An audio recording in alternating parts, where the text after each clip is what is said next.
हमारा जो 11th physics में टॉपिक चल रहा था usages of dimensional equation. First जो यूज है, change the magnitude of physical quantity from one system of unit to another system of unit. We already discuss in previous video classes. Now we will discuss the second use to check the correctness of physical relations of formula. ठीक, तो in any formula or equation of physical quantity the dimensions of each step must be equal. This is known as principle of homogeneity of dimensions. इसका अर्थ ये meaning ये है बच्चों कि कोई भी फॉर्मूला हो या इक्वेशन हो, उसके सभी स्टेप्स हैं उनकी डायमेंशंस सेम होनी चाहिए, क्योंकि सेम फिजिकल क्वांटिटी आपकी ऐड की जा सकती है सेम डायमेंशन वाली, और वही सब्ट्रैक्ट कर सकते हैं। डिफरेंट डायमेंशंस वाली फिजिकल क्वांटिटी स्टेप्स हैं, वो न ऐड हो सकते हैं न सब्ट्रैक्ट हो सकते हैं। ठीक, तो इसको हम कहते हैं प्रिंसिपल ऑफ होमोजीनियटी ऑफ डायमेंशंस। आपके यदि दो स्टेप्स हैं LHS और RHS, तो दोनों की डायमेंशन बराबर होंगी। मोर देन 2 स्टेप्स हैं तो सभी स्टेप्स की डायमेंशन बराबर होगी। जैसे हम एग्जांपल द्वारा क्लियर करते हैं आपको।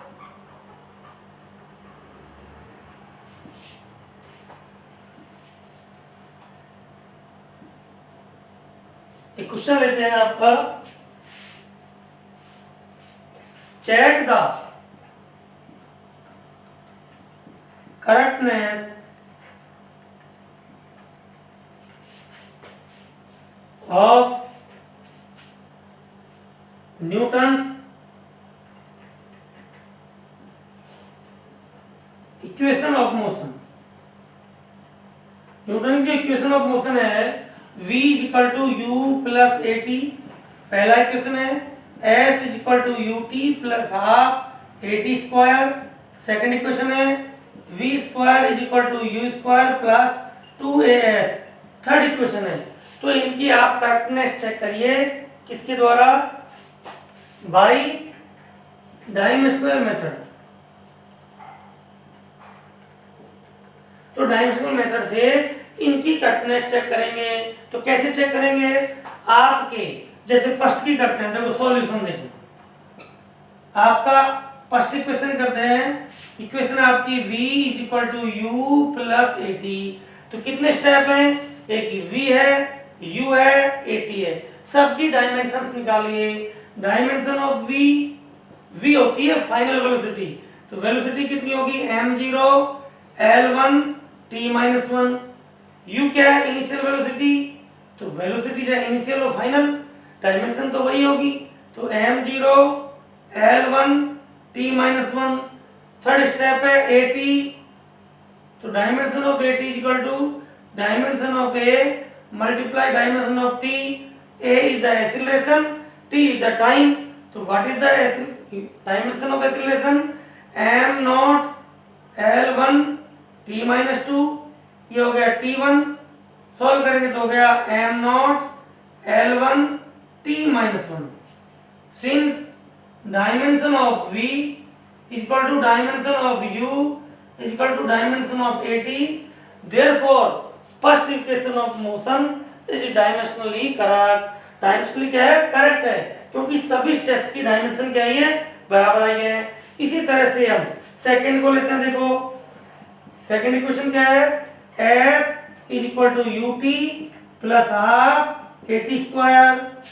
What is the s is distance, तो dimension of distance is equal to m naught l1 t not.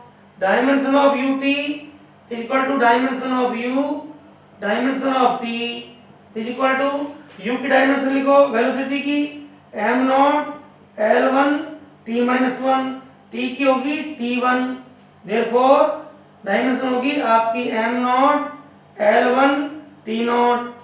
तो दो डायमेंशन बराबर आ गई 1/2। at स्क्वायर की डायमेंशन नोट करें तो 1/2 नंबर, और there is no dimension of 1/2। dimension of a and dimension of t, square of t। Acceleration की होगी m naught l1 t-2, T की होगी T1 और ये 2, ठीक। तो देयरफॉर 1/2 AT स्क्वायर की डायमेंशन आ गई आपकी m0 L1 की T-2 T+2 T हो गया 0, since dimension of S is equal to dimension of UT is equal to dimension of 1/2 AT square. Therefore, second equation of motion of Newton is also dimensionally correct. ये equation भी क्या है, ये भी dimensionally correct है। अब third equation की बात करते हैं, देखो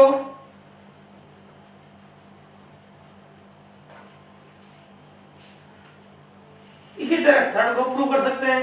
थर्ड इक्वेशन में है v square is equal to u square plus 2as, ठीक।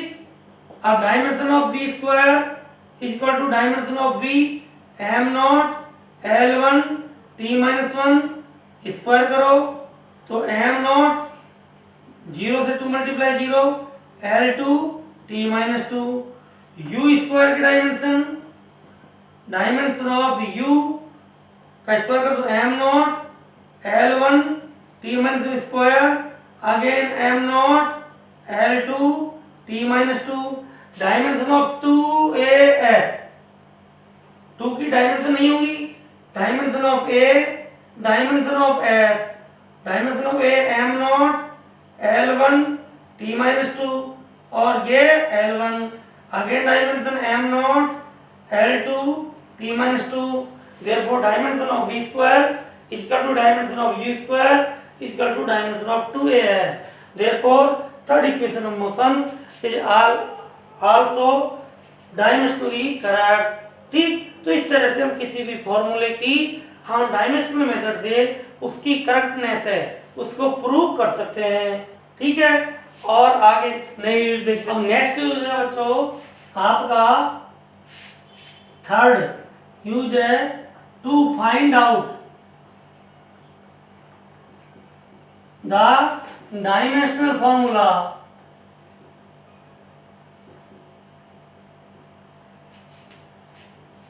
Of unknown physical quantity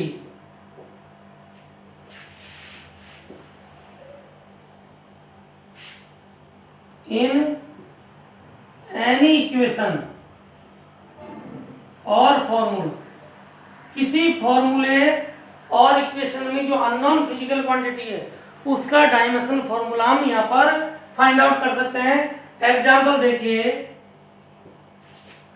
velocity of any body is given as v is equal to u v is equal to ऐसे दिया v is equal to a plus b t, where t is time, special को capital A और capital B। Find out the dimensions of A and B। तो आप A and B की dimensions क्या कीजिए, हमें पता नहीं A B क्या है। तो देखिए सॉल्यूशन क्या है, from homogeneity of dimensions, homogeneity of dimensions क्या होगा, dimension of V equal to dimension of A equal to dimension of BT। Therefore, dimension of A is equal to dimension of V. What is V? V is the velocity is equal to m0 L1 T-1. This is answer. And dimension of BT is equal to dimension of V. Therefore, dimension of B is equal to dimension of V upon dimension of T. What is the dimension of V? m0 L1 T-1 और time का T1, what is this?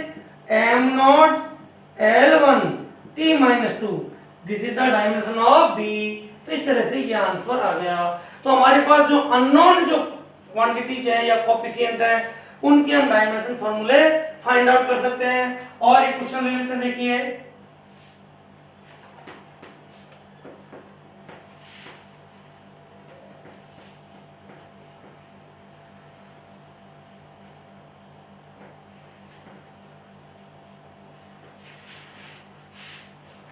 Question है find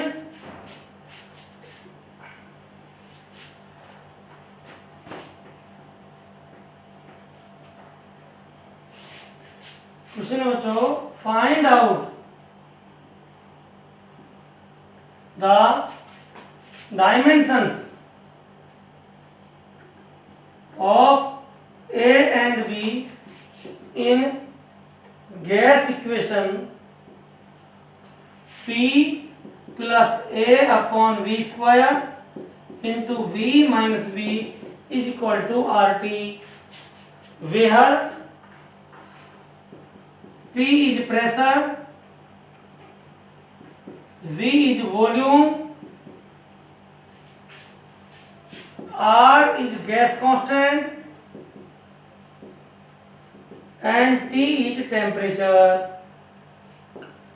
ठीक, तो देखिए इसका solution, हमें एक ही dimension निकालनी है तो लिखेंगे from homogeneity of dimension of A upon V square is equal to dimension of P, क्योंकि जो आपकी स्टेप्स प्लस कर रखे हैं, ऐड कर रखे हैं, सब्ट्रैक्ट कर रखे हैं, उनकी सबकी डायमेंशन क्या होगी, बराबर। Therefore dimension of A is equal to dimension of P into dimension of volume का स्क्वायर, वी स्क्वायर है तो वी स्क्वायर लगा दो। अब पी की यदि आपको डायमेंशन याद नहीं है तो पी इक्वल टू होता है F upon A, force upon area. Dimension of force, dimension of area, ये पी की डायमेंशन आ जाएगी m1 L1 T-2 और एरिया की होगी L2, तो what is the dimension of P, m1 L-1 T-2। ये डायमेंशंस याद हो जाएंगे, आपको परेशान होने की जरूरत नहीं है, जब हम आगे पढ़ेंगे तो आपको डायमेंशंस भी याद हो जाएंगे।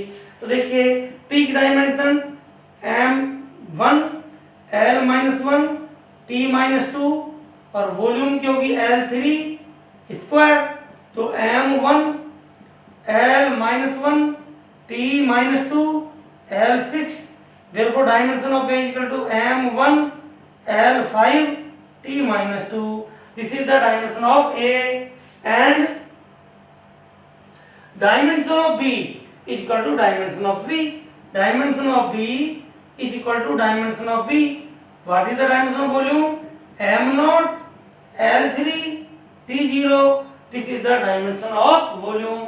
तो इस तरह से हम किसी भी फॉर्मूले में या इक्वेशन में जो अननोन फिजिकल क्वांटिटीज हैं उनके डायमेंशन फॉर्मूले भी फाइंड आउट कर सकते हैं इस मेथड के द्वारा। तो हमारे 3 यूज हो गए बच्चों। पहला था change the magnitude of any physical quantity from one system of unit to another system of unit.